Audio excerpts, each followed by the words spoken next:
Pues ala, está. Hola, ¿me oís bien? Sí, sí. Sí, perfecto. Vale, genial. Pues aquí me quedo, no me muevo. ¿Vale? Voy a tirar un poco de chuleta, lo siento. Voy a tirar de chuleta. Vale. Porque se me olvidan las palabras, ¿vale? Así que... Si es una palabra fotografía ya rara, yo cuando digo que va a ser en un bolsillo esto y eso qué es. No es algo. Pues ahora os cuento lo que es paleografía, porque me pasa lo contrario que a Agustina. A Agustina le gusta la paleografía, a mí me encanta. Y de la carrera teníamos paleografía y diplomática, pero a mi profesor Mauricio tampoco le gustaba mucho la diplomática, cosa que en parte le agradezco porque es que es un poco rollo, lo siento. Hay alguien que le gusta la diplomática, no quiero aquí... Estudio de los diplomas, de todo lo que tiene que ver con los archivos y todos esos documentos que se hacen no solamente para la burocracia, sino también para cuestiones eclesiásticas, los códices, lo que son textos escritos, que no es literatura. ¿Vale? Así dicho, rápido y por encima, ¿no? Eso vendría a ser la diplomática. Y el estudio de cómo se colocan dentro de un documento en las diferentes partes, pues los encabezados, cómo se hacen las firmas. Estos documentos que tenemos que rellenar nosotros hoy en día de don fulanito de tal, con DNI tal, expone que, pide que, todo eso son diplomas, es diplomática. Y todo esto que tenemos hoy nosotros hoy en día viene de siglos de evolución y bueno, y otros textos jurídicos también, los documentos rodados, incluso los textos que aparecen en las iglesias, como por ejemplo los libros de bautizos, de matrimonios y de defunciones, que eso tengo una idea para daros luego, ¿vale? Pero ya os la lanzo. Pues bueno, me dijeron que os hablara de paleografía y de diplomática. ¿Qué es lo que me ha pasado? Que se me ha ido de las manos. Se me ha ido de las manos. Esto no va.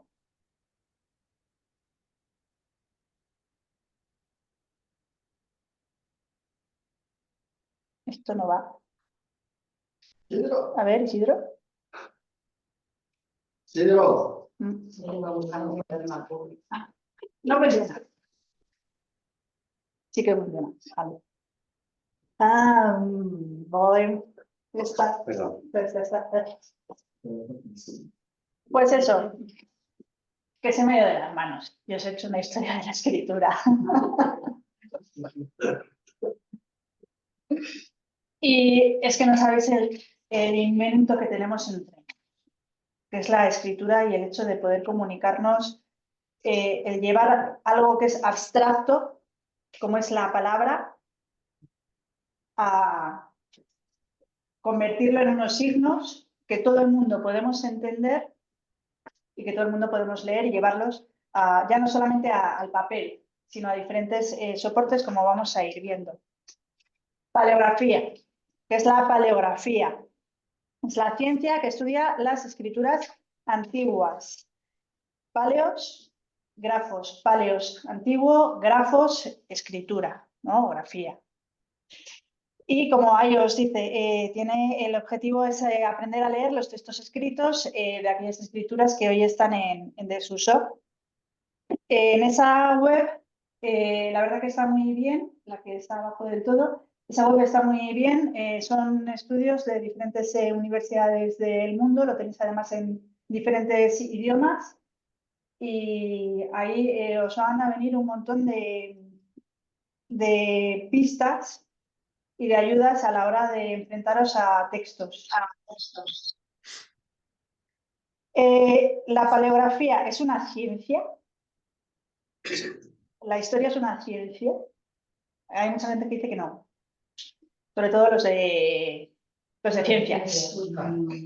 Pero sí que es una ciencia, tiene su método de estudio científico y como todas las ciencias. Al final todas son auxiliares unas de otras. Ciencias auxiliares a la paleografía o que rodean a la historia, pues la diplomática, la numismática, que es la que estudia las monedas y los sellos. Pero es que también la física o la química o la biología son ciencias auxiliares. Las necesitamos, por ejemplo, para las dataciones, tanto de documentos como de otros objetos que encontramos en los yacimientos arqueológicos. Historia de la escritura. ¿Sabéis más o menos cuándo aparecen los primeros textos escritos?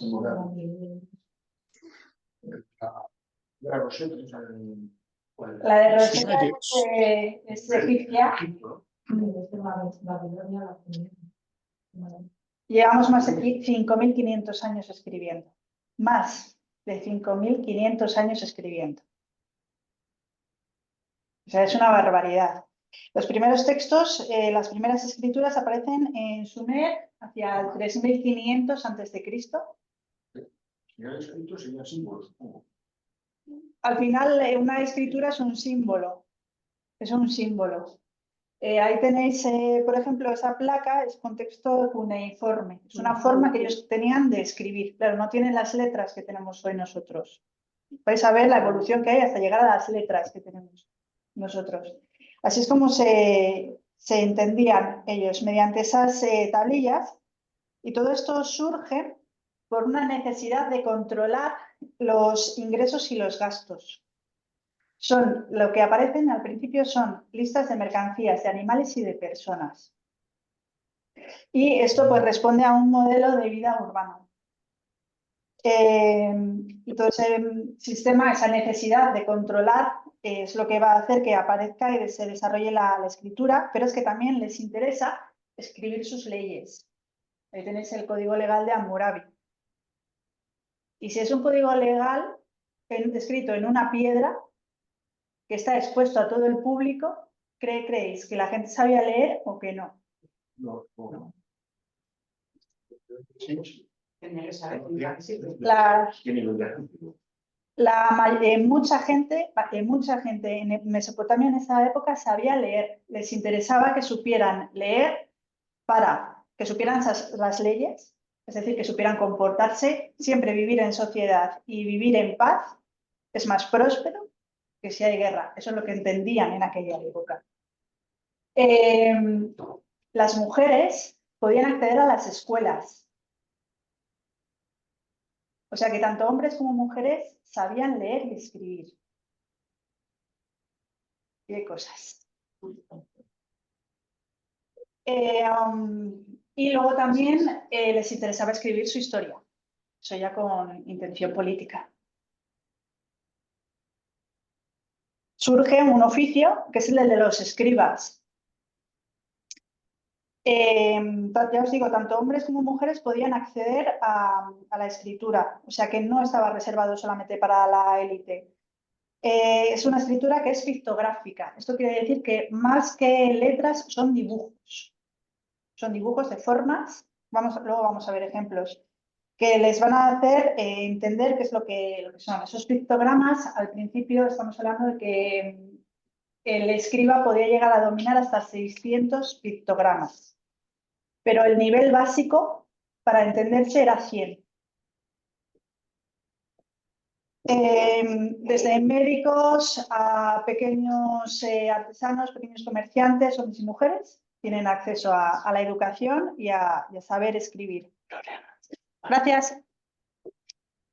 Por otro lado tenemos a los egipcios. Más o menos aparece a la vez la escritura, tanto en Mesopotamia como en Egipto. Pero la escritura egipcia nace asociada a la religión, al mundo de los templos. Y aquí ya sí que es eminentemente masculino. Tenemos que hacer esa separación. Las mujeres no tienen acceso a las escuelas. Hay excepciones, por supuesto. Cuanto más cercano estés al faraón, más posibilidades tienes de saber leer y escribir.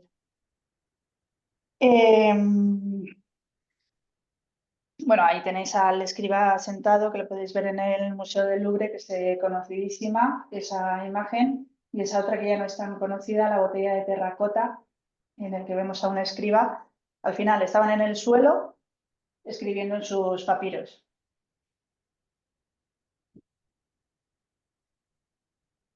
¿En dónde se puede escribir? En prácticamente cualquier parte. Prácticamente en cualquier parte. Tenemos cualquier superficie es susceptible de ser escrita, bien por incisión o bien por pintada o escrita, ¿no? La paleografía, en cambio, se ocupa sobre todo de aquellas escrituras sobre soportes no duros. No estudia tanto lo que está escrito, por ejemplo, sobre piedra o sobre madera, se ocupa sobre todo de la parte del pergamino, del papel o del papiro.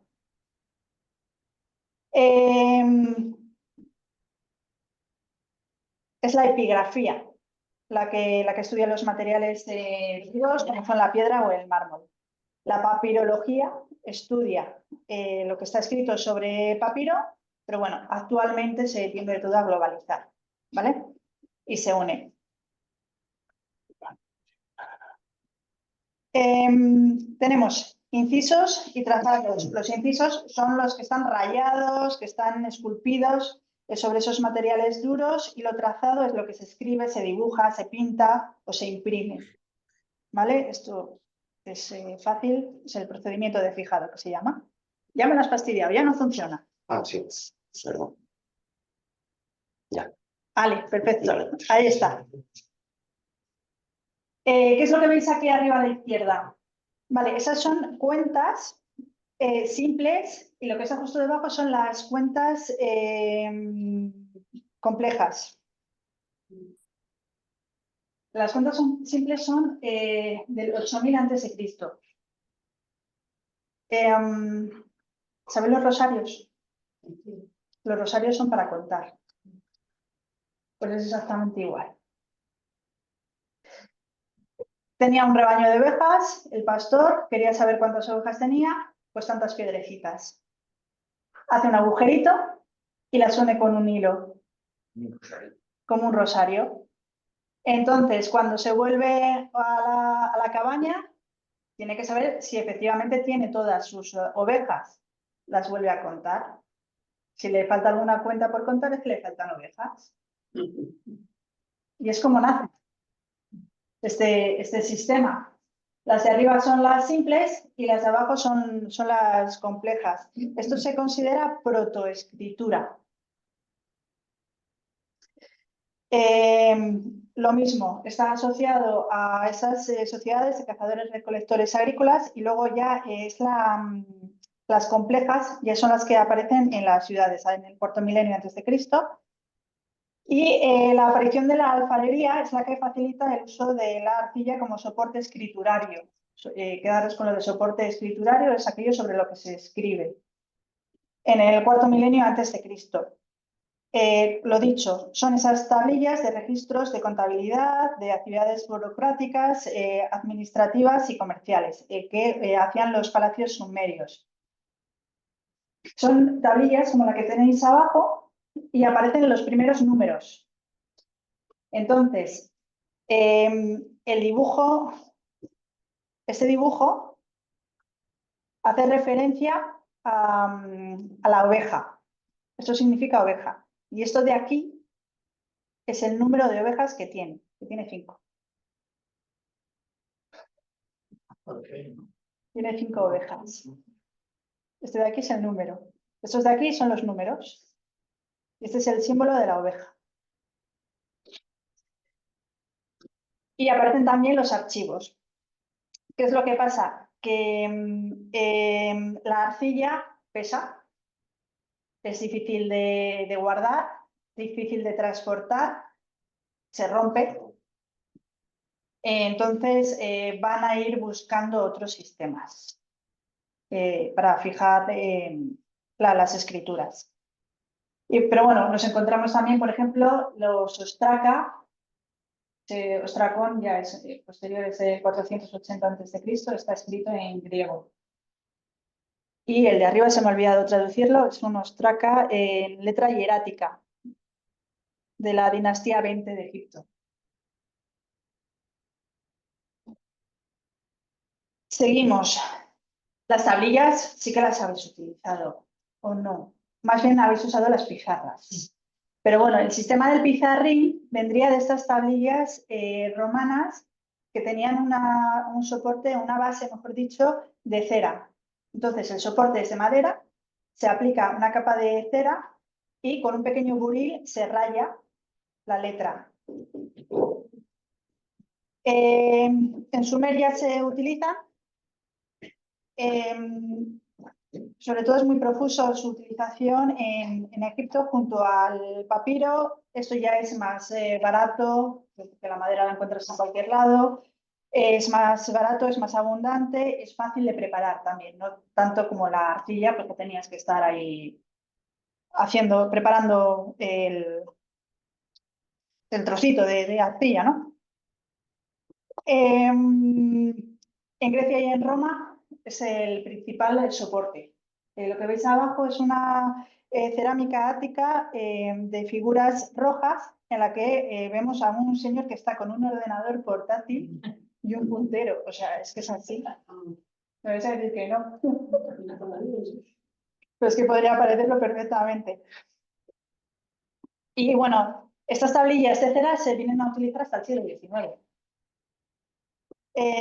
Aquí ya sí que podemos encontrar textos literarios. En las anteriores no, aquí ya sí. Nos vamos a encontrar, por ejemplo, fábulas de Babrio en griego. Y durante el Imperio Romano van a formar polípticos. ¿Veis que tienen unos agujeritos aquí arriba? Por aquí se unen con cuerdas o con alambres y van a poder ir o bien 2, 4, 8 y van a conseguir hacer pues algo parecido a los libros de hoy, que serán los caudices, que es de donde vienen los códices en la época cristiana, y se guardan en las tablinia o tabularia. Tabularia, que son los archivos. Sí.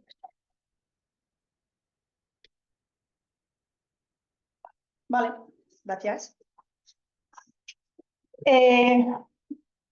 Bueno, hemos dicho que de las piedras y de los metales y vamos a pasar un poco, pero este me ha gustado porque es el plomo.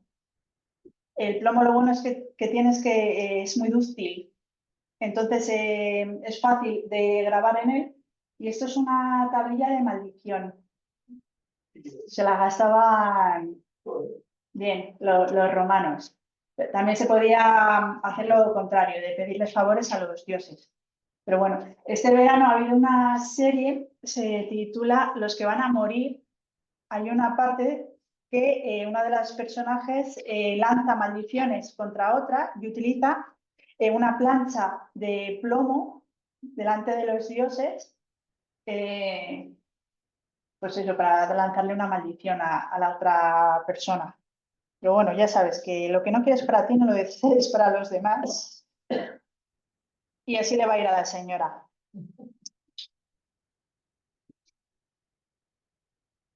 A ver, que ya me la lía otra vez. Ahora. Frente a aquellos que son incisos, estos son escritos.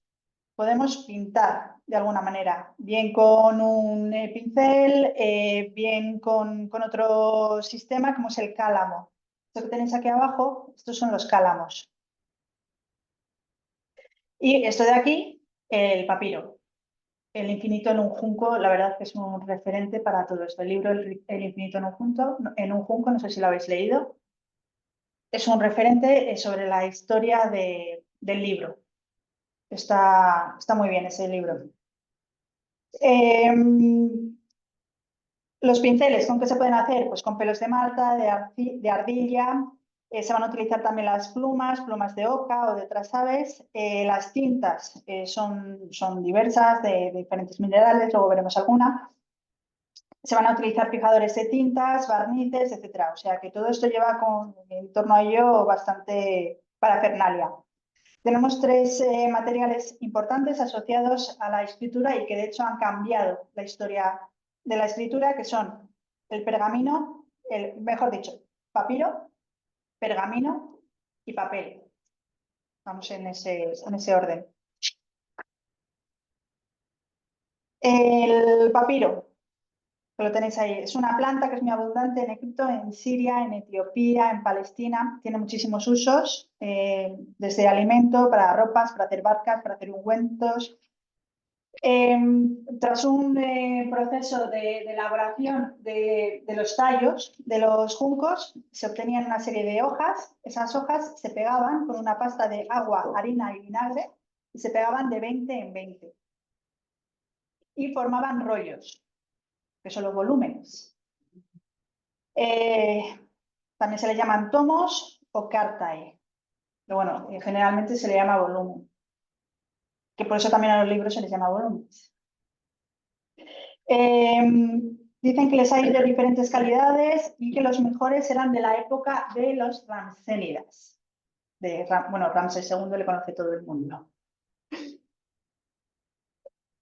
Para escribir, pues eso, se usaba un cálamo, que además se hacía con el propio tallo del junco, que estaba cortado a biseo. La tinta, minerales molidos y diluidos en agua. Los escribas tenían dos colores, el rojo para los títulos o las palabras que querían destacar y el negro que era para el resto. El papiro favorece y la proliferación y la difusión de la escritura y con ella, por tanto, la literatura también.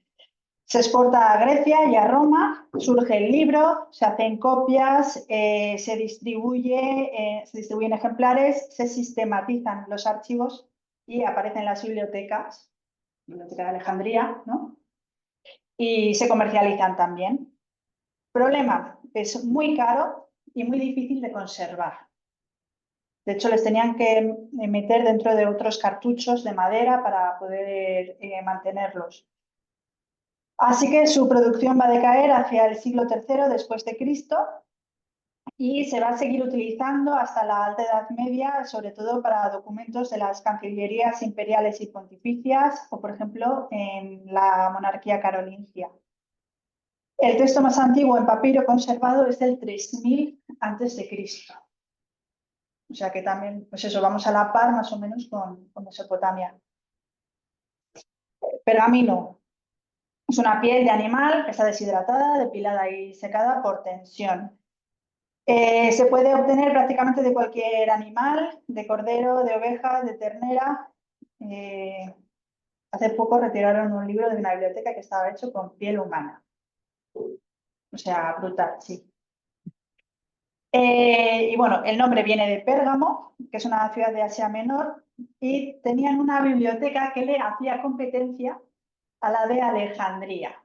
Y aquí viene un poco la leyenda de la decadencia del papiro y el auge del pergamino. Porque dice que los egipcios, como la de Pérgamo, la biblioteca de Pérgamo les hacía competencia, dejaron de suministrarles papiro. Entonces, como ellos sabían hacer pergaminos, pues empezaron a desarrollarlo, a perfeccionarlo y a fabricarlo y a exportarlo. Así que así decayó Alejandría, decayó el papiro y sobre todo terminó por sustituir casi el pergamino al papiro. Los primeros testimonios de uso de pergamino es del 2700 a.C., durante la cuarta dinastía de Egipto. Y bueno, ahí tenéis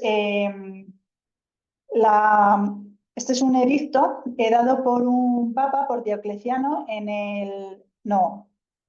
es un emperador, perdón, a principios del siglo IV después de Cristo, en el que establece los precios máximos de diferentes objetos, y entre ellos el pergamino. Y aquí es donde aparece por primera vez la palabra pergamino, como membrana pergaminea.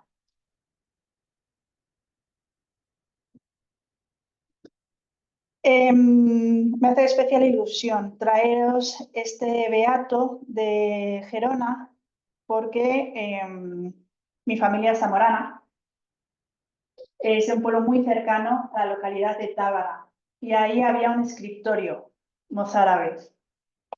Y en ese escritorio se documenta a la primera mujer pintora de miniaturas. Y este beato está iluminado por Ende, o En, que es como se llamaba esta mujer, en el año 975. Y está realizado sobre pergamino. Y bueno, el pergamino ha sido utilizado muchísimo, lo introducen en Europa los árabes en el siglo VIII. Y bueno, no, en el siglo VIII introducen el papel, perdón, los árabes. Pero bueno, que fue el soporte más utilizado y todavía hoy se utiliza, el pergamino. Papel, esto casi que todo el mundo lo sabe, ¿no? Como que fue inventado en China, ¿no? Viene de China, Xilun es el inventor del papel hacia el 105 después de Cristo. Pero los árabes son los que lo introducen. Hubo una batalla en la que los árabes vencen a los chinos, una batalla en el 751, la batalla de Samarcanda, y los árabes ven cómo una serie de artesanos chinos elaboran el papel, porque lo tenían muy en secreto. Xilun no quería que se conociera el proceso de fabricado, y entre los artesanos, de unos para otros, lo decían en familia, pero lo tenían muy en secreto. Los árabes ven a unos artesanos cómo lo están haciendo y lo copian, y no contentos con eso, lo mejoran. Y son los que lo van a traer a Europa. En el siglo X, entre el siglo X y el XI, prácticamente está inundada Europa de papel. El papel chino es de origen vegetal, pero después se empieza a utilizar sobre todo trapos, tanto de lino como de cáñamo. O sea que es una forma también de reutilizar reutilizar objetos. Al proceso chino, los árabes le añaden la goma de encolar, la goma arábica. Es esa. La primera filigrana nos la encontramos, o marca de agua, de fabricante, nos la encontramos en Italia en 1280. Y los principales centros de fabricación de papel les tenemos aquí en España, en Al-Ándalus, en Córdoba, en Sevilla, en Granada y en Toledo, entre los siglos XI y XII. Una de las fábricas más importantes que tenemos en España es en Játiva, en 1150. Y sobre todo su éxito aquí en España es porque aquí había mucho esparto. Utilizaban el esparto para hacer el papel. Y bueno, el culmen del papel en España es en las fábricas catalanas hasta el siglo XVIII. Luego ya pues entran las químicas por Europa y por ahí. ¿Y cómo se escribía? Lo que pongo ahí es el scriptorium de Tábara. Oye, ya que estamos aquí, Rivera Voluntaris, pues también os voy a hacer un poco de voluntaria. Si podéis ir a Tábara, id a ver el centro de interpretación de los Scriptoria, que es el que está en esta iglesia. Pasé este verano, ¿Estuviste? de casualidad. Iba de Puebla de Sanabria a Zamora Sí. y me sonaba Tábara. Y paré porque había una torre enorme. Claro, está ahí al lado de la carretera. Ahí estaba el centro. De hecho, cuando entré a Tábara, ahí estuve yo este verano. La pena es que el paisaje está arrasado. Ya. Se quemó todo hace un par de años. Pero bueno, Tenía que ser la torre. ahí sigue. La torre de Sí. Tábara. Y en Zamora, sí. Vine de Puebla de Sanabria a Zamora. Es de la provincia de Zamora, pero pertenece a la diócesis de Astorga. Es de las pocas diócesis que no son provinciales. Y lo que tenéis ahí arriba, esos tubitos, son los cálamos, que es con los que se escribía. Y lo de abajo es la púrpura de Tiro. Es una tinta carísima que se elabora con un molusco. Es una tinta de origen animal. Se elabora con un molusco y bueno, ya sabéis que el color púrpura queda reservado para para los reyes, para la nobleza y no toda, y sobre todo para la iglesia, ¿no? Y es que es eso, que era carísima porque se obtenía precisamente de un animal, de un molusco. La mayoría de las tintas son minerales. Y la principal, que es el negro, que se consigue quemando madera, con el tizón de madera, pues es con lo que se pintaba al principio.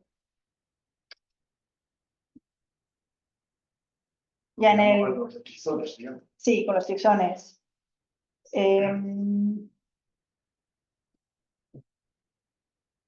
Negro de humo se llama. El nombre es el negro de humo.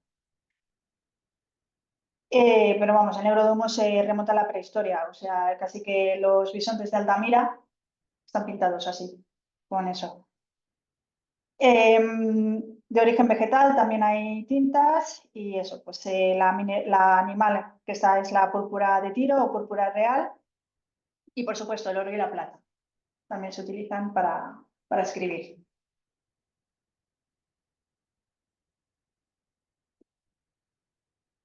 Escrituras, tenemos dos tipos de escrituras. La que hemos visto de los de Mesopotamia y la nuestra. La de Mesopotamia, que la ponemos en la de las ideas, cuneiforme, jeroglífico, los pictogramas y el chino. Y la de los fonemas, que es el alfabeto nuestro. Hemos recorrido un poquito, ¿eh? Aquí tenemos los pictogramas. Lo de abajo, que es el cuneiforme, que es la evolución del fonema del ideograma cabeza y que va a dar lugar a esas formas, el número 7. Así es como se escribe cabeza en cuneiforme. Los jeroglíficos egipcios. Y lo que tenéis arriba a la izquierda es curioso porque son los primeros pues digo, se me olvidan las palabras. Las primeras marcas, signos de letras, por así decirlo, o primeros caracteres chinos. Y de aquí es de donde evoluciona el chino actual. Y son unos huesos oraculares, adivinos que utilizaban estos huesos para predecir el futuro. Ahí tenemos el alfabeto fenicio. Pues cómo sería con las letras, a qué equivaldría, ¿no?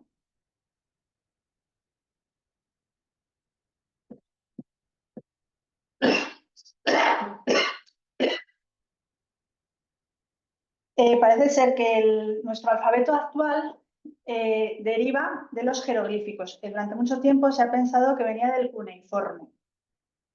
Pero las líneas que estoy últimamente leyendo vienen a decir que son evoluciones de los jeroglíficos egipcios, que son los que toman los fenicios que viven, bueno, mejor dicho, los cananeos que viven allí en Egipto, son los que toman esos jeroglíficos, los adaptan a su idioma y van a dar lugar a estas 22 letras fenicias que se empiezan a estandarizar hacia el siglo XII a.C. Se escribe de izquierda a derecha y no tienen vocales. Son solo consonantes. ¿Qué es lo que pasa? Que luego a la hora de traducir es complicado, porque una misma palabra puede significar muchas cosas. Lo que vamos a estar viendo es que mientras que el jeroglífico egipcio podía llegar a tener hasta 7.000 caracteres y el cuneiforme tenía 1.000 caracteres, para aprenderte 1.000 caracteres ya está bien, pues anda que 7.000 ni te cuento. Van a ir quitando, van haciéndolo más simple y van a llegar a 22 letras. A lo mejor se han pasado un poco a la hora de simplificar, ¿no?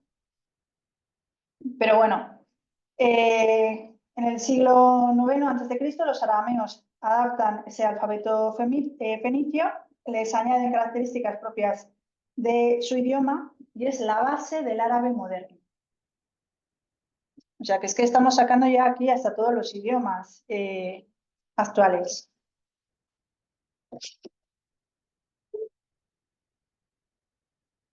Y este ya nos va a ir sonando un poquito más.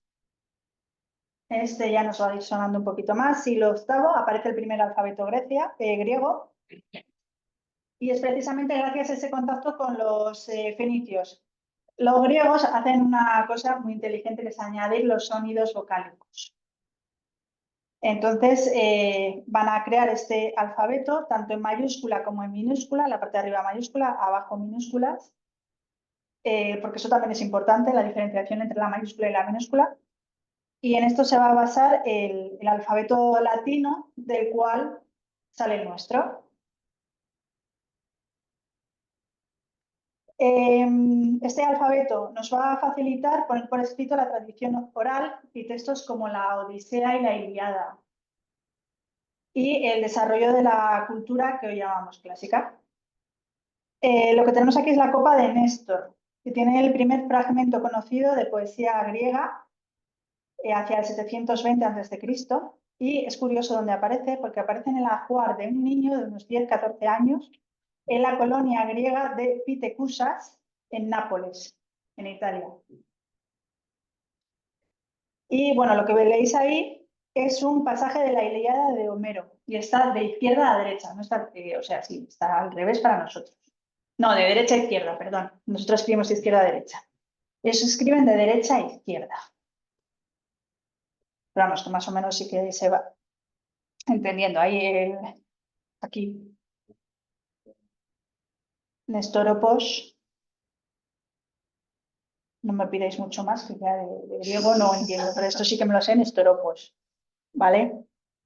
Y ahí tenéis la tradición. Soy la copa de Néstor, buena para beber. Quien quiera que beba de esta copa inmediatamente se apoderará del deseo por la hermosamente coronada Afrodita. Es un texto de la Ilíada. Aquí en España también tenemos escritura. Problema, que no sabemos lo que dice. Sabemos leerla, pero no sabemos lo que dice. Son plomos, en este caso es de Yátova, una excavación en Valencia. Y hasta ahora los plomos que se han encontrado estaban fuera de contextos, obedecían a expolios, robos, habían aparecido fuera de lugar. Esta excavación de Pico de los Ajos está llevada a cabo por la universidad, entonces se sabe exactamente dónde aparecen, están en su contexto y esto está facilitando mucho su transcripción. Parece ser que se está logrando descifrar y ahora con las inteligencias artificiales se está dando un vuelco tremendo. O sea, se está empezando a leer textos que eran imposibles de leer.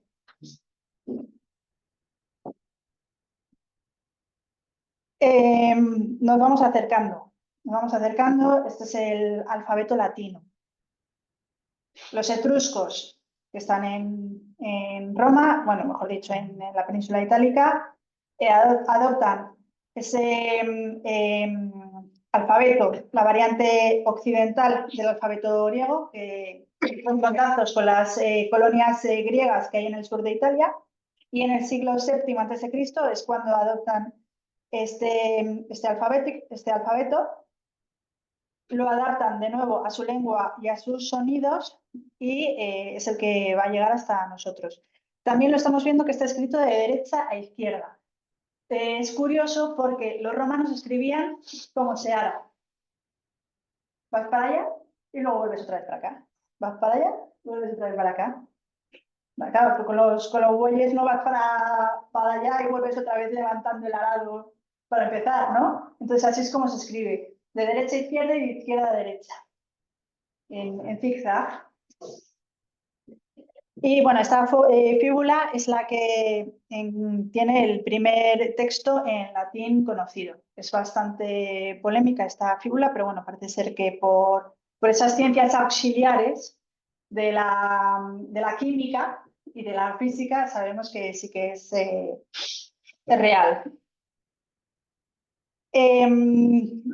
Y este es el alfabeto que prácticamente va a llegar hasta nosotros gracias a la expansión del Imperio Romano, a la cristianización y es que lo que hace que el latín sea tan hablado por tantos países y prácticamente pues, casi todas las lenguas europeas deriven del latín o tengan palabras latinas. Cuando se gira. Cuando se gira para leer el izquierda derecha. Ahora lo vemos. Sí, porque llega un momento en que sí, lo tienen que girar y de hecho ahí ya lo tienes, que está ya girado, ya se lee de izquierda a derecha. Nos vamos a encontrar diferentes tipos de letras, que son también un poco las que escribimos nosotros. La capital, las letras capitales, que son las mayúsculas.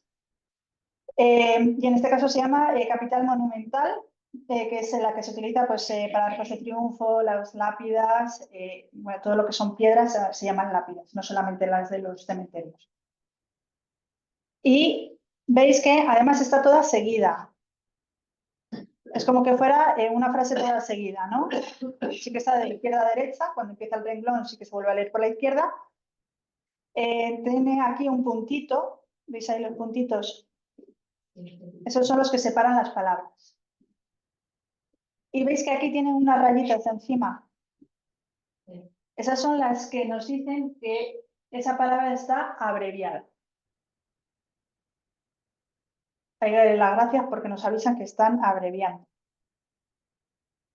Aparecen las, bueno, se llaman letras mayúsculas cuadradas, porque se enmarcan dentro del cuadrado. Pues estas por aquí no las encontramos. Tenemos yacimientos en Clunia, pues las hay de este tipo. He visto pues en alguna casa alguna piedra que también tienen con inscripciones. Son ese tipo de inscripciones las que hay, de esas piedras que se recuperaron, se reutilizaron de Clunia, son las que hay. Ahí debajo, al lado de la oficina de turismo, en el bar que hay al lado, que está estacionado, al lado de la puerta libre. Pero es que incluso inscripciones medievales, prácticamente es este tipo de letra la que utilizan. La capital cuadrada. Las abreviaturas. Curioso, esto de las abreviaturas me encanta. De hecho, también en la serie esa que antes os he dicho, que los que van a morir te saludan, aparece Tirón, que es el esclavo de Cicerón. Y este hombre iba todo el rato con sus tablillas escribiendo todo lo que decía Cicerón. Y Cicerón hablaba mucho. Entonces, Tirón se inventó un sistema para poder escribir a la vez que Cicerón hablaba, a la rapidez que Cicerón hablaba. Entonces, él inventa el primer sistema taquigráfico. Pero es que de su taquigrafía o de sus abreviaturas, es que no son abreviaturas, pero bueno, de su taquigrafía vienen signos que todavía hoy utilizamos. Como por ejemplo, esta de aquí, la ampersand, que es el signo copulativo, la I, que utilizan los ingleses. Pero es que este signo, que parece como un 7, es el et, significa I, aparece en muchísimos documentos, en muchísimos. En época de Isabel la Católica aparece mucho. Y aquí, en textos que podáis encontrar en iglesias medievales, en muchísimos sitios os vais a encontrar algo muy parecido a esta forma. A lo mejor que parece más como una Z, pero va a aparecer muchísimo. Y esto significa I, et. Y bueno, la peineta de la ñ, la virgulilla, esto viene también de esa época. Cuando se abrevia, tienes que señalizarlo, tienes que decirles, oye, aquí cuidado, que esta palabra está cortada. Entonces, cuando se ponen dos Ns seguidas, te ponían una rayita encima. Sigue siendo el sonido doble N, evoluciona luego a la ñ, pero claro, ¿para qué economía del lenguaje y economía de la escritura? ¿Para qué vas a poner dos Ns pudiendo poner solo una?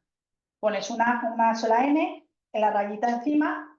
Ahora entiendo lo de baños, porque eran baños y ahora es baños. Claro, De ahí viene todo. pues ahí la tienes. Exactamente. Eso es lo que nos está diciendo, que se estaban quitando letras. Es una abreviatura. Es una abreviatura.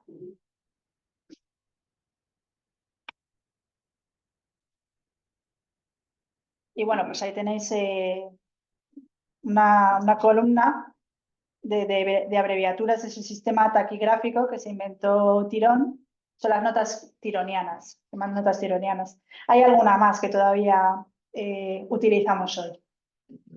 Pues España, ya España. Bueno, es hispanina. En Roma sí, pero luego después pues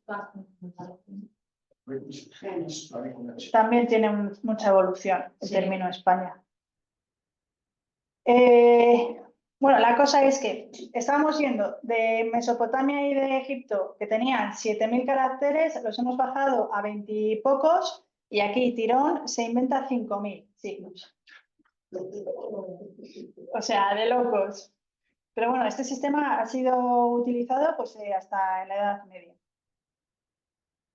Y la ciencia auxiliar que estudia las abreviaturas se llama braquigrafía.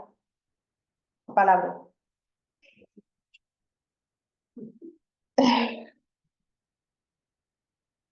Y bueno, diferentes tipos de letras.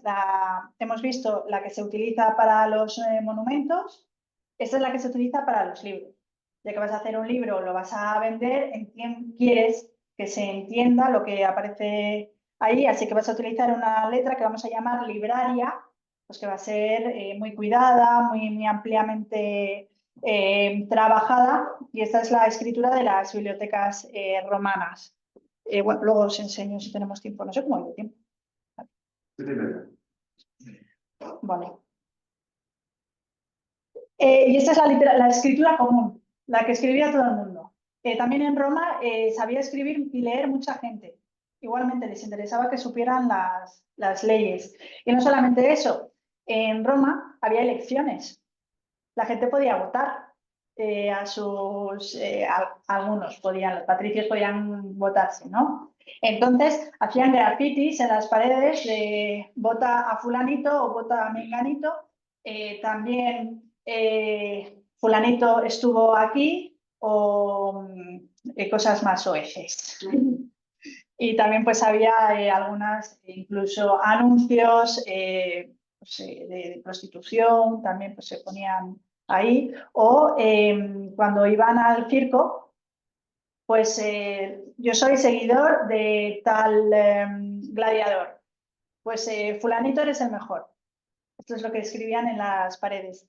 Y esto es uno de los grafitis que se ha encontrado en Pompeya y es el que ha permitido datar la erupción del Vesubio, porque se creía que había explotado en agosto y fue en octubre cuando reventó el Vesubio y se lió la que se lió.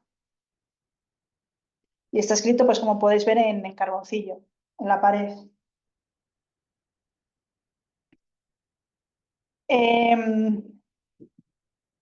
Y esta es una... vale, hasta ahora lo que hemos visto, sobre todo son letras. Se ponen las letras una al lado de la otra. Pero vamos a ir uniéndolas unas a otras. ¿Y por dónde las vamos a ir? Nosotros generalmente, ¿por dónde unimos las letras cuando escribimos? Por abajo. Bueno, pues estas, la mayoría se unen por arriba y por el centro. Y veis que también hay, aquí nos está diciendo que esto es una abreviación. Veis que aquí esto va uniendo sobre todo por arriba. Esto seguramente que es una A o una O. Esta no la entiendo, ¿vale? No es un et, pero veis que está por arriba. La parte de abajo es la traducción de lo de arriba, ¿vale? Esta no... En latín, si está en latín, no la sé leer. Y eso es el latín vulgar, de la cual va a evolucionar pues, la letra que nosotros utilizamos hoy en día. Y esa es la uncial. La uncial son mayúsculas.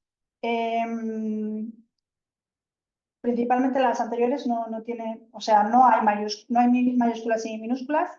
Estas son todas mayúsculas, pero sí que tiene alguna minúscula. No es exactamente un alfabeto como tal, se considera mixto, porque sí que tiene, por ejemplo, la L, la H y la Q son minúsculas, el resto se considerarían mayúsculas. Y veis esta A. Esta A es que es prácticamente la A que podemos escribir en el ordenador, ¿no? Esta es la D uncial. La D uncial se va a seguir utilizando muchísimo, este tipo de D. De hecho, la A, la D, la E y la M son las letras más características de la uncial. Y que la vais a poder encontrar, pues eso, en escritos de libros, pues hasta el siglo VIII.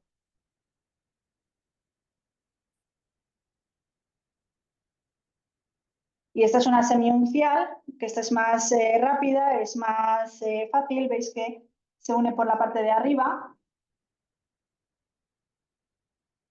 o por el centro, pero todavía está ahí la mezcla entre mayúscula y minúscula, no termina de centrarse. Es que aquí la N pues es mayúscula. Como es libraria, lo suyo es que se pueda entender bien, que sea fácil de copiar, porque son todas a mano, entonces va a ser más económica también y más rápida. Entramos en la Edad Media, me voy a dar un poco más de prisa, ¿vale? Entramos en la Edad Media, mientras que el Imperio Romano se ha extendido por casi toda Europa, ha extendido el latín y su letra, la uncial, la ha extendido por toda Europa, llega la caída del Imperio Romano, siglo V, y empiezan a entrar pues todos esos pueblos llamados bárbaros, cada uno con su lengua y con su escritura. Se van a mezclar, va a volver a haber ahí un poco de lío y de jaleo. Entonces son las que llamamos letras precarolinas o nacionales. Esta, por ejemplo, pues es merovingia, la letra merovingia. Bueno, el que quiera intentar leer algo, que lo haga. Yo no. Y bueno, se va a mantener todavía la uncial y todo, lo siento, tenéis que volver a ponerlo, se va a ir a los monasterios. Van a ser los monjes en los escritorios, en los scriptoria, o escritorios, los que van a coger toda esa tradición clásica, griega y latina, y la que nos lo van a ir copiando y nos lo van a traer a nuestros días. ¿Qué significa esto? Que ellos van a decidir qué copian y qué no. Ellos van a decidir qué nos llega a nosotros. ¿Y cómo nos llega? ¿Y cómo nos llega? Porque son ellos los que lo transcriben y lo traducen. Entonces, este caso nos ha pasado a nosotros en la librería de, por ejemplo, la Ilíada. ¿Cómo tradujeron la Ilíada? En la librería nos ha pasado de una persona que compró un libro que está basado en Aquiles, uno de los héroes de la Ilíada, y vino muy enfadado porque decía que cómo podía ser que Aquiles fuera homosexual, que no, que Patroclo no era su amante, que eran compañeros. Es que, claro, la tradición medieval ha traducido la Ilíada pues conforme a sus ideas. Entonces eran compañeros, pero hoy día sabemos que eran un poquito más que compañeros. Le tuvimos que cambiar el libro porque no le gustó. Pero bueno, cosas que pasan. Pero igual que esto, nos ha pasado muchísimas más cosas. Entonces, esto sí que forma parte de...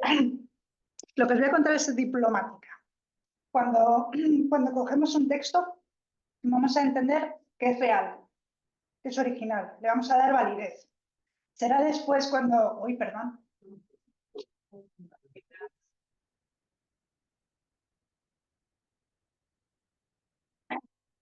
Será después cuando lo leamos y lo evaluemos, cuando veamos si efectivamente hay cosas que no nos cuadran. Pues, por ejemplo, vemos un texto de 1320 que dice que hay patatas, pues todos sabemos que en 1320 no había patatas. Entonces ahí es que le pondremos en cuarentena. A lo mejor es que lo han traducido de otra forma. Pues se han equivocado al traducirlo, a saber lo que ha pasado ahí. ¿Vale?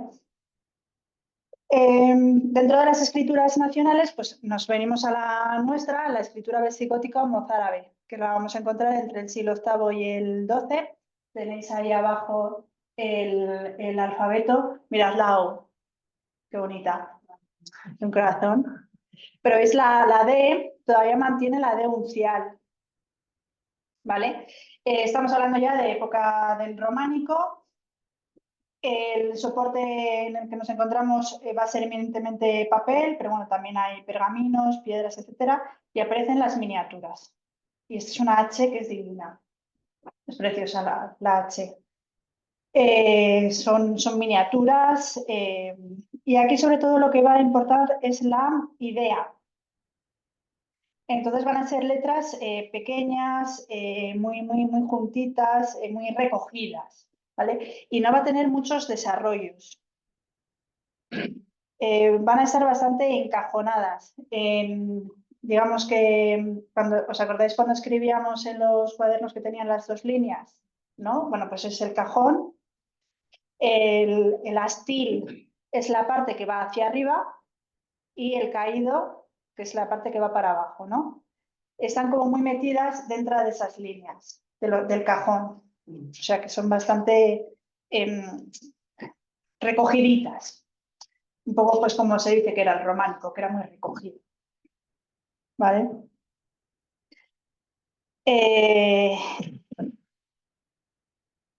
Ante todo el caos que hay de letras, de escrituras, llega Carlomagno, gracias Carlomagno, es emperador del Sacro Imperio Romano Germánico y vuelve a poner orden a todo ese caos que había y se inventa la letra carolina. Se fija, como podéis ver aquí, en las capitales romanas. Carolus Imperator. Ah, y este es un monograma. Ahí veis que pondría Carolus.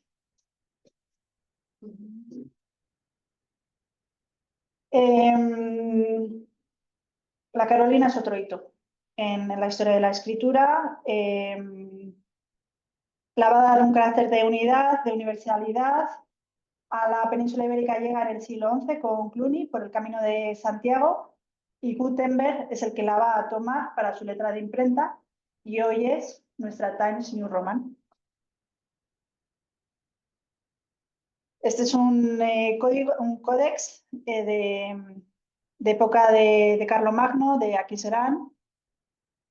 Precioso, es precioso. Veis que son letras mayúsculas, se entienden muy bien. Es libraria, claro. Vamos, fijaros en los dibujos, son divinos. Las iluminaciones, las ilustraciones, son iluminaciones. Y aquí tenemos a San Juan, que nos está diciendo cómo va a escribir. Le veis ahí con el cálamo, el tintero, sus objetos de escritura y su libro. Y aquí pues tenemos al ángel, que también que está escribiendo. Fijaros también cómo cogen el cálamo, porque no es lo mismo cómo cogemos nosotros hoy los bolígrafos a cómo cogían ellos tanto el cálamo como la pluma. Eso hace mucho también a la forma de escribir y la colocación del folio. No es lo mismo colocarlo el folio así y escribir así que girarlo y escribir así o girarlo así y escribir así. El corte de la pluma o del cálamo, si es más recto, si es más horizontal. Eso va a influir mucho también a la hora de la escritura. Los zurdos escriben así, también giran mucho. Claro, giran mucho. A ellos les vendría a lo mejor escribir de derecha a izquierda. Sí. Claro, Sería más común por ahí. pero sí. Sí. Y bueno, pues ahí tenéis la minúscula Carolina, y que es la base de nuestra Times New Roman.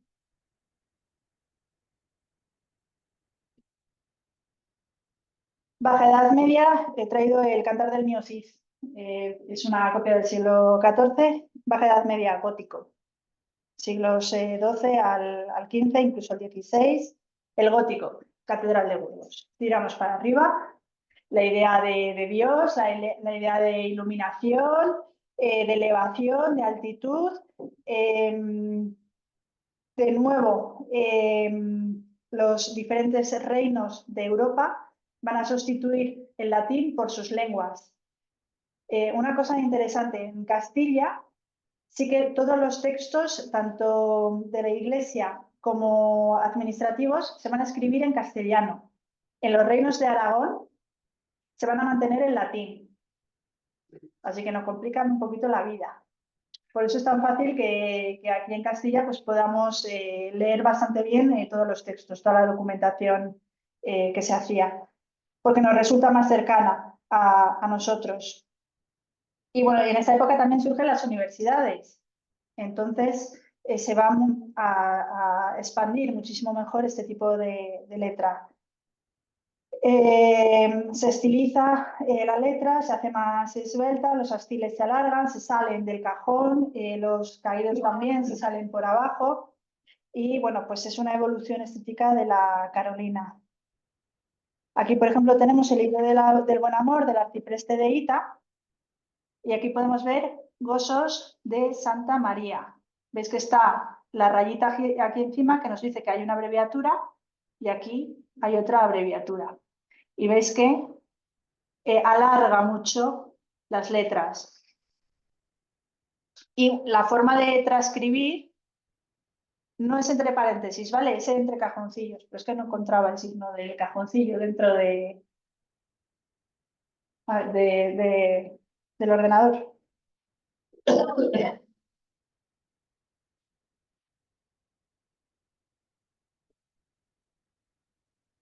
Dentro de la gótica nos encontramos la letra de privilegios. Estos son los privilegios rodados. Veis que tiene la rueda aquí en el centro. Esta es la firma del rey. Y esta está plagada de signos de notas tironianas. Todo esto son notas tironianas. Todo esto por aquí tiene notas tironianas. Este es el Christus. Esto en diplomática es lo que te dicen, cómo se comienzan los textos. Se suele empezar con el Christus, con esa invocación a Dios. Y cómo se terminan. Aquí pues está estará firmado así, como yo el rey, Alfonso no sé qué. Y esta es la cruz de Malta. Y después va a ser sustituida por los leones y los castillos. Mirad, de Castilla. Lo que tenemos aquí. De la Castilla y León. Eso es.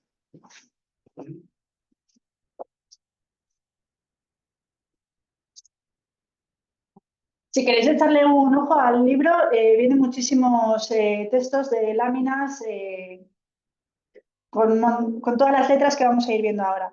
Pues eso, esta letra está, claro, interesa mucho que se entienda muy bien este tipo de letra porque, claro, son los privilegios. Le está diciendo a una localidad que le está eximiendo de determinados pagos o que le está dando determinadas gracias o que, yo qué sé, en vez de ser un pueblo lo está convirtiendo en villa o en ciudad.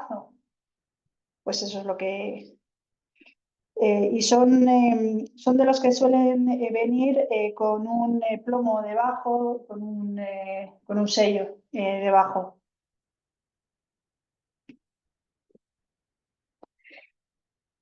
Y aquí se va complicando la cosa. La de Albalá, esta me encanta. Me encanta. Se va complicando la cosa, los escribas tienen que ir escribiendo cada vez más rápido. Veis que cada vez van poniendo más y más abreviaturas. Aquí sepan cuántos esta carta, aquí no me acuerdo no sé lo que pone. Esta carta vienen. Sepan cuántos esta carta vienen. Esto es lo que pone aquí. Pero veis que el cuántos es una Q. Aquí está la A. Y aquí la N, que dices, ¿para qué narices lo abrevias? Es porque me has quitado la U. Entonces ha puesto la A encima y esta rayita para decirnos que ha quitado la U. Y pone cuántos. La S, veis que larguísima es, que parece una F, ¿no? Y se une a la T por arriba. Y esta es la A que está hecha de dos golpes, así y así. Aquí la E está unida por arriba y la S. Y la T no tira para arriba, no tiene alzado para arriba. Y se une a la A por aquí. Carta, vienen. Aquí ha quitado la N, pero ha puesto la rayita abajo. Y esto es una VB.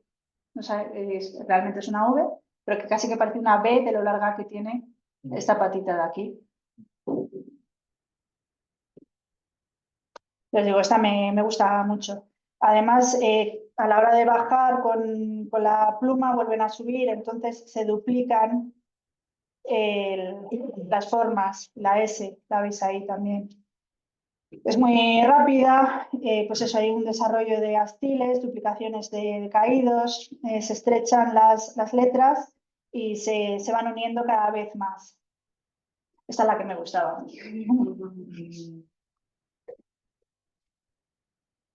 Y luego tenemos la precortesana. Esta se utilizaba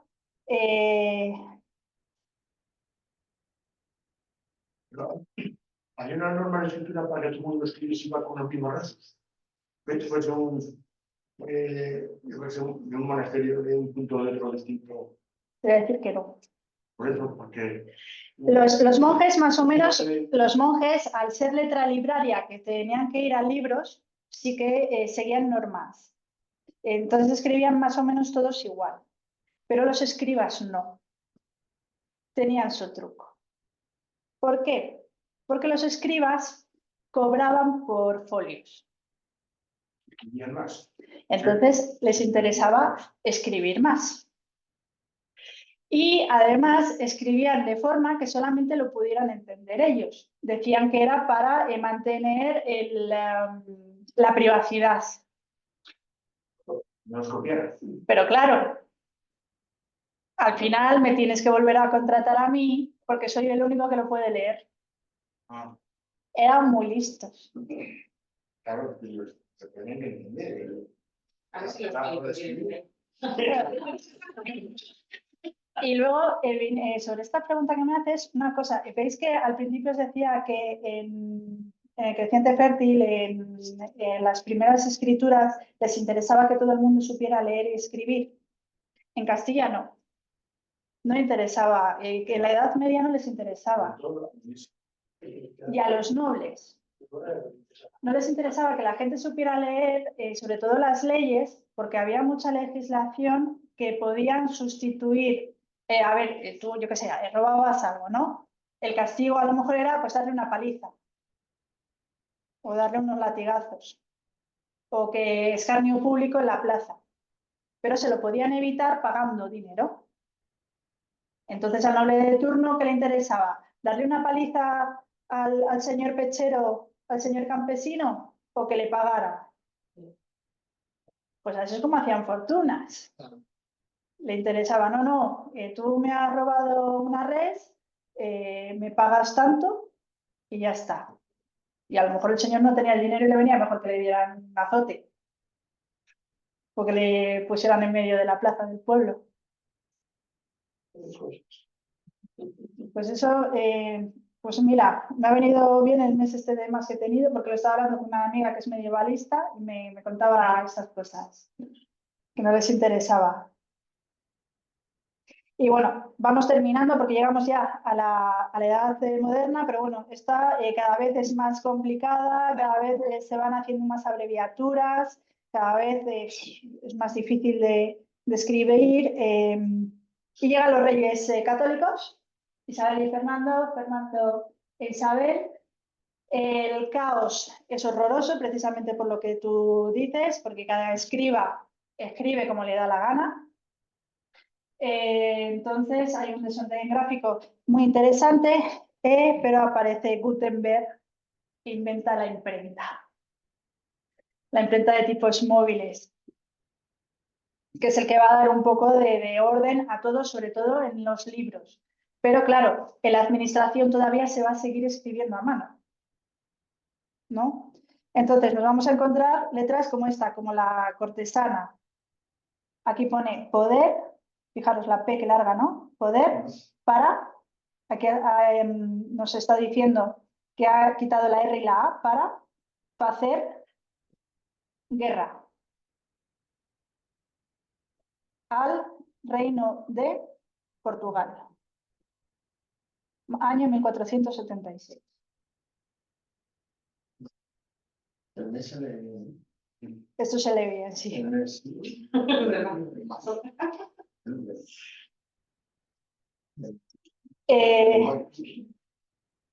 Esta es una letra, es una evolución de las letras anteriores. Pues ves que cada vez es más cursiva, cada vez es más redonda, cada vez es más, se entrelazan más las letras. Y bueno, hay gran número de abreviaturas y es la que está más presente en los archivos. Ahí tenéis la letra cortesana, lo que decíamos el escriba. Aquí la verdad que empieza súper bien el escriba, con una letra pues, muy bonita. Y aquí el tío se aburre y empieza ahí a emborronar. Esto, un par de líneas. Iba a cobrar un poco por el puente. Estaba todo. Claro, y ahí viva la picaresca. Y esta ya es procesal. Esto ya es la locura máxima. O sea, esto sí que solamente lo sabía leer cada escriba, sabía leer su letra. Imposible. Aquí dices bucle, bucle, bucle, bucle, bucle, bucle, bucle. No, es que no se entiende la procesal encadenada. Esto es horroroso. Aquí me entiendes el Christus. No me digo de antes. Tremendo.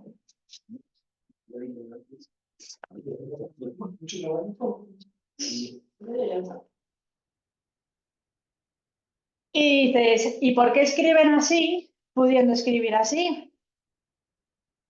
En esa época, época del Renacimiento, época del humanismo, es que en el siglo XV ya escriben así, ya tienen esta letra.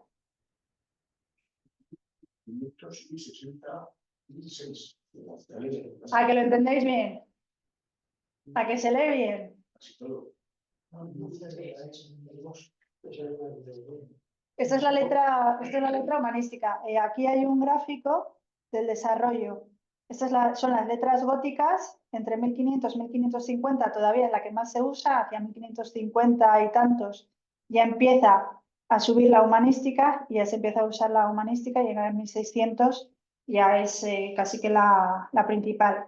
Los reyes católicos, claro, ante todo ese caos escriturario que había, pues se pusieron órdenes, pero vamos, que no les hizo ni Dios caso. De hecho, Cervantes en el Quijote hace una referencia a los escribas, de que eran unos caraduras.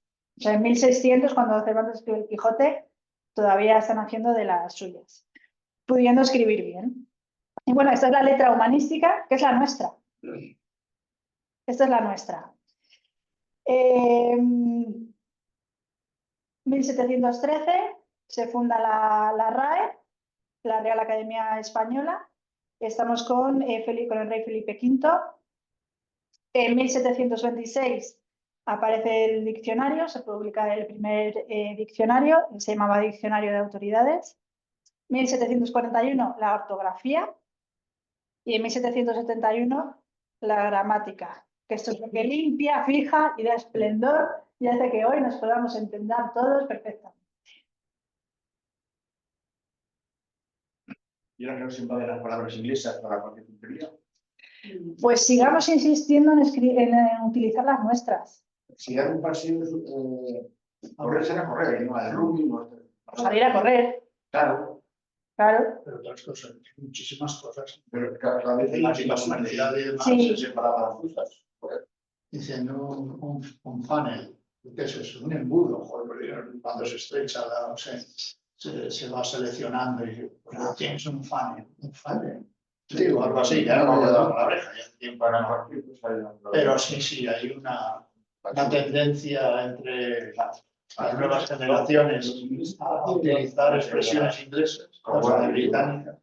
Es una invasión. Y Sí, a Jiménez en escribas también, sí.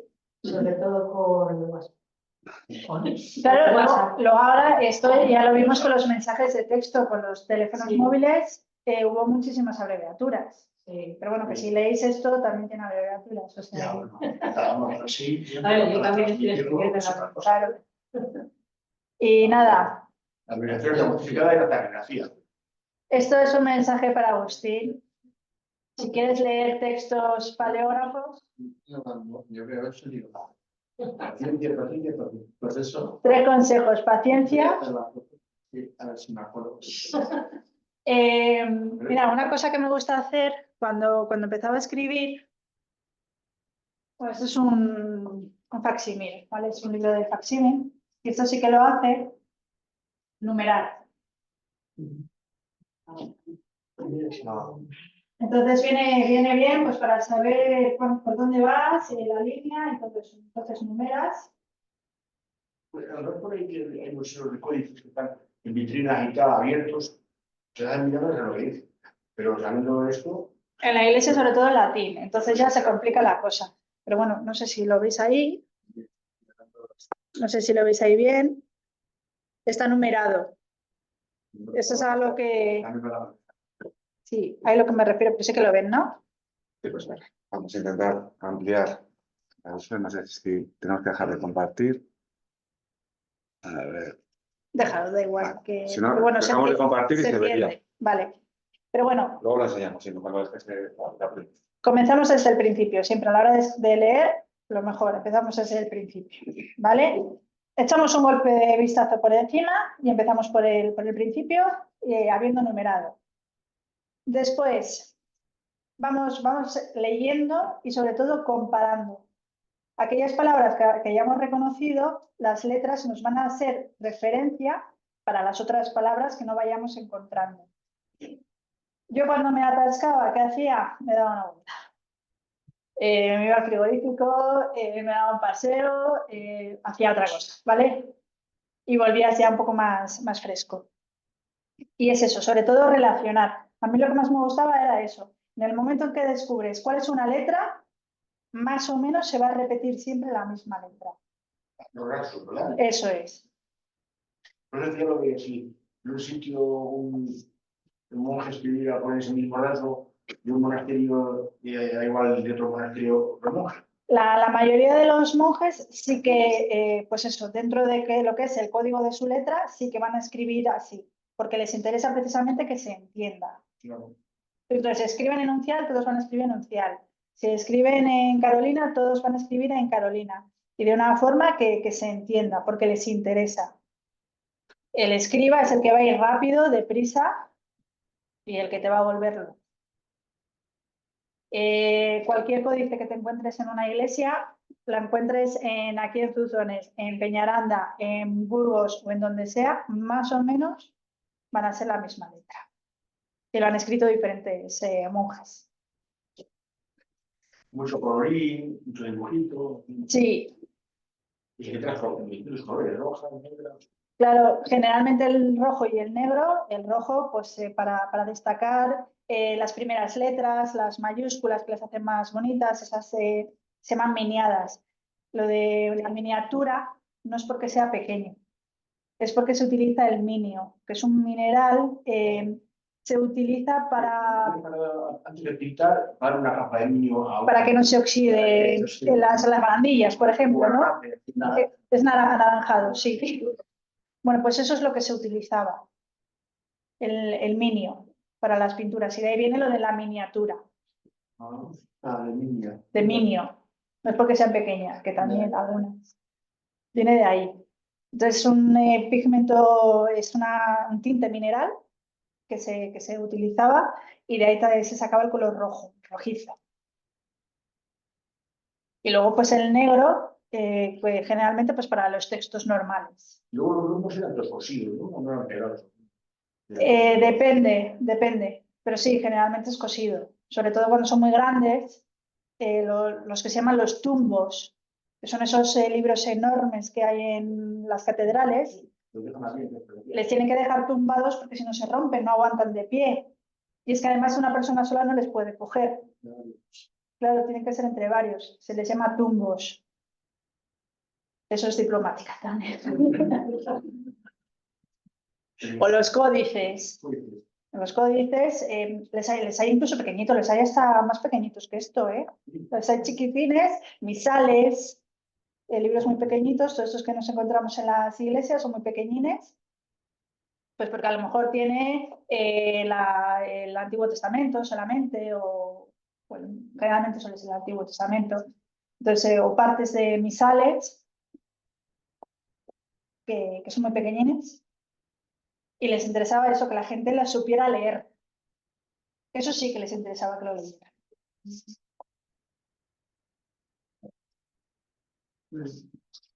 Y vale, una idea que os iba a dar, precisamente va un poco en relación con esto, por si os queréis lanzar a escribir, a leer algo de paleografía, pero podéis hacerlo incluso desde 1900 y pico, o sea que se va a entender. En las iglesias tienen los libros de bautizos, de matrimonios y de defunciones, en las que los párrocos, pues ya desde el siglo XIII por ahí, estaban obligados a ir apuntando pues, a todas las personas que se bautizaban, que se casaban o que fallecían, ¿no? Y yo es que precisamente estuve con la Fundación de las Edades del Hombre, en una especie de beca de estas, de así, de las que no cobras, pero estuve en el Archivo Diocesano de Valladolid haciendo este estudio, transcribiendo los libros de bautizos para que hoy en día cualquiera los pueda consultar. Entonces, podéis acceder a ese tipo de documentos y leer, estaría guay, yo lo propongo, leer los nombres de los niños que se bautizaban e ir viendo cuáles eran los nombres típicos. Esto también nos viene un poco bien por el tema de Huerta, a lo mejor, que tiene los nombres raros, pues a ver si en el siglo XVII también tenían esos nombres raros, o de dónde viene lo de los nombres raros. Eso tienes que ir al archivo diocesano, ¿no? Al archivo diocesano. Sí, pero habría que ver también si ya están digitalizados. No está nada. En Burgos no. Dicen que están en ello. No sé si lo veremos. En Segovia sí, en Valladolid creo que también. Yo en Valladolid, cuando estuve, es que os voy a decir, de los nombres que eran más comunes entre niños y niñas, estaba Sandalio y Sandalia. Félix también. Y hubo un momento en el que apareció un nombre que es Desgracias, tanto para niño como para niña. Desgracias. 1898. Geografía, sí, pero geografía. Yo había ido geografías. Sí, desgracias. Ah, sí. Bueno, por lo menos eso es alegre, ¿no? Un desposorio. Pero desgracias es porque era el libro de los nacimientos de 1898, que es cuando se pierden los últimos territorios españoles en Cuba y Filipinas. Y bueno, pues ahí os dejo eso y yo no os deseo desgracias, pero os doy las gracias.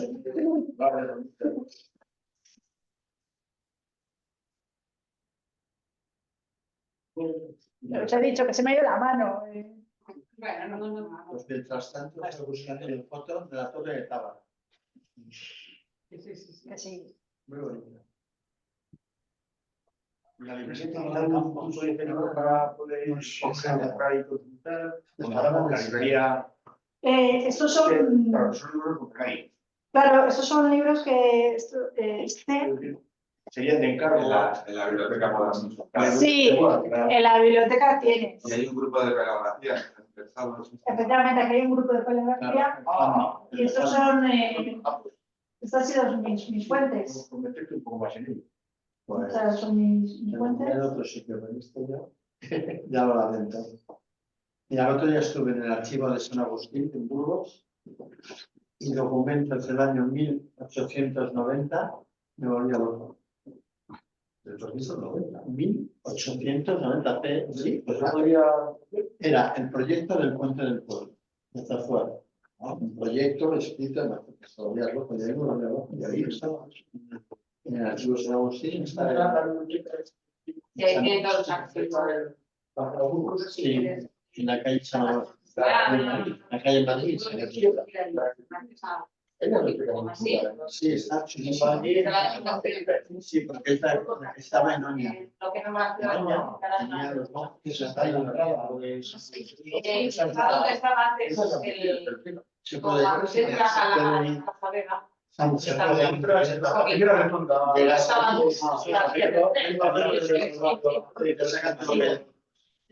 Hay un colegio, y hay una... muy bien. Y allí vas y dices, oye, que soy yo, y quiero ver esto. Exacto. Voy a coger Encima te lo dejan... sí, ahí sí que te dejan fotos. Sí, sí. Y por ejemplo, en mi pueblo había fotos antiguas y la calle hace 1000 años, te ves igual al CD. Y por ejemplo, las quieres grabadas, que las graban en el CD, ahora me imagino que te dejarán llevar el pitch. Yo las tengo en el CD y ahí, y por ejemplo, unas cabras que desaparecieron en el Torre, las únicas fotos que tenemos son de ahí, de ese. Tienes archivo digital para fotos, luego el catastro de Ensenada que tienen que escribir, está de todos los pueblos. Tienes que ir Tienes que ir entre días, por ejemplo, Villalpando no hay problema. Yo fui a preguntar Torre Galindo y me sacaron uno de Torre y yo empecé ahí. De la no sé qué de Miranda, y yo creo que casi todo el pueblo, porque De hecho, creo que el catastro de Ensenada está en la biblioteca. no, pero no en todos los pueblos. No, pero por ejemplo, la biblioteca de Aranda, Sí, sí, está. sí que hay. No sé de qué pueblos hay. Tengo uno. Pero bueno, aquí están los originales. Sí. No está el catastro le puse. Bueno, pero el que encuentras en la biblioteca ya está transcrito. Claro, Claro. es que a mí me lo han dejado de Zafuar, uno de Zafuar que sabe transcribirlo, me lo ha transcrito al castellano actual. Y ahí saqué de toda la documentación. ¿Cuánta gente había en Zafuar en 1700? Claro. El catastro de Ensenada, el primer libro, porque eran todos el primer libro de la humanidad de los pueblos, está escaneado. Sí. Ahí no hace falta irse a ningún lado. Lo Ves, solo que claro, las casi todos fotos, están. por ejemplo, el de mi pueblo, el secretario escribía fatal. Fatal. Yo supongo que... Pero coges el cambio y lo Igual que ahora, hay gente que escribe y te deja los apuntes y dices, no entiendo nada. Pero como la tontería, al estilo médico de antes. Tenía tetas, no entendía nada. Solo entendía el concepto. Entonces, no que ver nada, ¿eh? Bueno, Pero que esto es eso. Empiezas a sacar las primeras letras y luego ya va de carrerilla. Anda. Vamos a brindar. Bueno, pues nada, ¿qué tal? Bien. ¿A gusto? ¿Has estado cómoda aquí? ¿Eres la primera que lo estrena? Sí. Vale, genial, perfecto. Desde casa no ha habido ninguna intervención, ¿no? No había ninguna... No tengo ni idea. No. Ahí os vais a perder un brindis, los de casa. Que Lorena ha inaugurado... Mira, estaba Berta ahí. Estaba Berta. Digo que os vais a perder el brindis. Vamos. Sí que me queda.